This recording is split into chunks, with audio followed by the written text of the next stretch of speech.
We all feel lonely sometimes. Sometimes it can last for days, it can last for weeks, and in rare cases it can last for like a month. But in my case, because of COVID, it lasted for 3 years. During this time period, I tried a lot of things to help with my loneliness. I tried to talk to my friends during the pandemic, but that didn't work out very well. I just moved into a new middle school, a middle school where I knew no one. I made some friends, but I wasn't very close with them. So when I tried to talk to them over COVID, we would have meaningless conversations along the lines of, "Hi, how's your day? It's going great, how's your day?" Endless conversations like these simply increased the amount of loneliness that I felt and made me feel I was truly alone in this world. On the other hand, I tried to find new friends. I did not make a lot of friends during this time. However, what I did do was play a lot of video games. It started in 6th grade when I played a game on the computer called Strikeforce Heroes 2. I played that game a lot. When the pandemic hit, I shifted my focus to other games, like Super Smash Bros. I played that game for like 4 hours a day. I also played Brawl Stars for an extra 1 to 2 hours a day, specifically during classes. By the time the pandemic ended and we all went back to school, what was holding me back wasn't the pandemic that we just went through. It was my addiction to video games.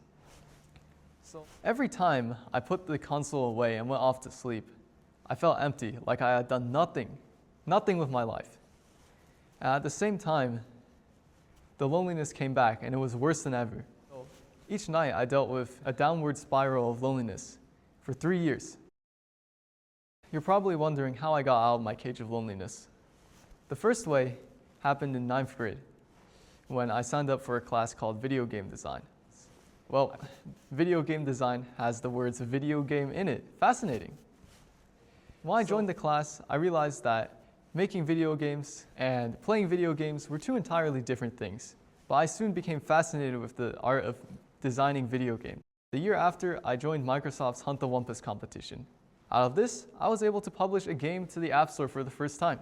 The other way I grew was by going outdoors. I was dragged into my local Boy Scout troop, Troop 520. I started going outdoors with my new friends a lot.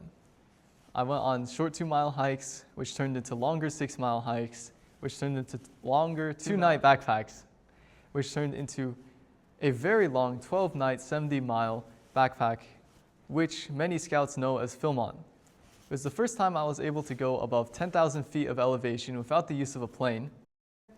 I was able to summit Mount Phillips, a mountain with around 11,000 feet of elevation. I was also able to climb Mount St. Helens, go off to Canada for a 70-mile boating trip in Beauron Lake.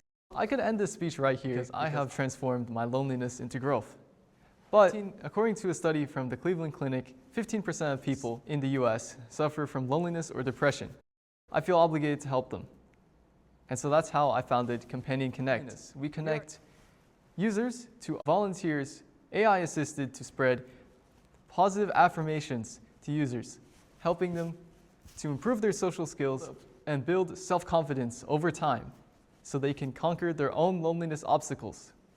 Our aim is to amplify human bonds globally. Now you're probably just wondering, how can I help? Here are 3 things you can do. The first is reach out and engage. As I mentioned earlier, 15% of people in the United States suffer from loneliness and depression. So please, there is a good chance that someone near you is suffering. Go out, ask them how their day is. Ask them if they're okay. From personal experience, I can confirm it adds a lot and it means so much to me. The second thing you can do is practice active listening. When you listen to someone, they know that they are heard. They know that there's someone in the world who cares about them. Just listening to what someone has to say can make their day so much better and even change their lives. And the last thing you can do is find or create support circles.